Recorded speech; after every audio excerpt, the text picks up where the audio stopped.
আমরা বর্তমানে এমন উঁচায় আছি যেটা আমরা আগে কল্পনা করতে ভয় পাইতাম।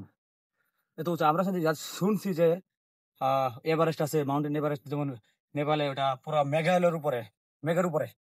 আর এখন আমরা যেখানে আছি, একটু সামনে সুপার করে দেবা, মনে করলা এখানে প্রায় 12টা ঝর্ণার ধাপ আছে। সবার নিচে একটা দেখে আসছি আমরা। তারপরে 2 নাম্বার 3 নাম্বার জনাতে আমার বন্ধু বান্ধব যেগুলো আসলে সব ওখানে রয়ে গেছে। কারণ সবচেয়ে কঠিন রাস্তা ছিল ওটাই।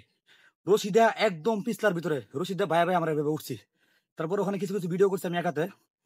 এখানে মনে করলেন যদি কাম ভার্সেস কোনো সময় এটা পা পিছলে যেত ওখানে, ওখানে মনে করেন ওর ডেথ হয়ে যেত। ওখান থেকে বাইচা আসা কোনোভাবেই পসিবল না। আর দ্বিতীয় কথা হচ্ছে, যে রাস্তা এখানে, এখানে যদি কেউ ইনজুরি হয়, ওখানে ওরা এখান থেকে নিয়ে যাওয়া পসিবল না, ওরা এখানে রেখে দিতে হবে। কারণ যে রাস্তা এখান থেকে নাইমা কাউরে আপনি ধরে নিয়ে যাবেন সম্ভব না কোনোভাবেই।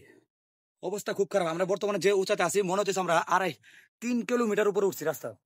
আমরা 4 নাম্বার 5 নাম্বার 6 নাম্বার জন ছাড়ে আর উপরে উঠতেছি। আমাদের নিয়ত হলো সীতাকুণ্ড। অনেকরে আমি এভাবে জিজ্ঞাসি কথাগুলো যে ভাই আপনার সবার উপরে উঠছিলেন কিনা। ওরা বলছে না না ভাই, আমরা 4 নাম্বার পর্যন্ত উঠছি, আর উঠতে পারি না। কারণ আমরা অনেক উপরে উঠছি। আমাদের নিয়ত হচ্ছিল আমরা 12 নাম্বার ঝর্ণা পর্যন্ত উঠবো। 12 নাম্বার ঝর্ণা সবার উপরে, ওখানে পর্যন্ত এখনো কেউ যায় নাই। আমার বন্ধু বান্ধব অনেকেই না করছে ভাই, তারা ওদের কোনো যাওয়ার দরকার নাই।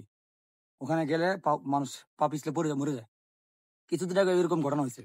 এখন আমরা দেখো রাস্তা দেখো ওদিকে কি অবস্থা।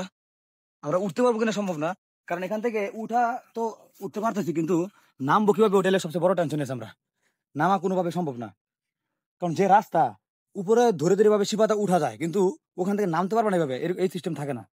দেখা যাক, আল্লাহ ভরসা, আমরা আল্লাহর উপর ভরসা করে উপরে উঠতেছি, দেখা যাক কি হয়। আল্লাহ যদি আমাদেরকে সেখানে পৌঁছাতে তৌফিক দান করে, আশা করি তৌফিক দান করবে ইনশাল্লাহ। আমরা যেহেতু নিয়োগ করছি, ইন্নামাল আমার বিনিয়োগ, সমস্ত কাজ নিয়তের উপর নির্ভর করে। আমরা নিয়োগ করছি ইনশাল্লাহ আমরা সেখানে উঠবো। ঠিক আছে।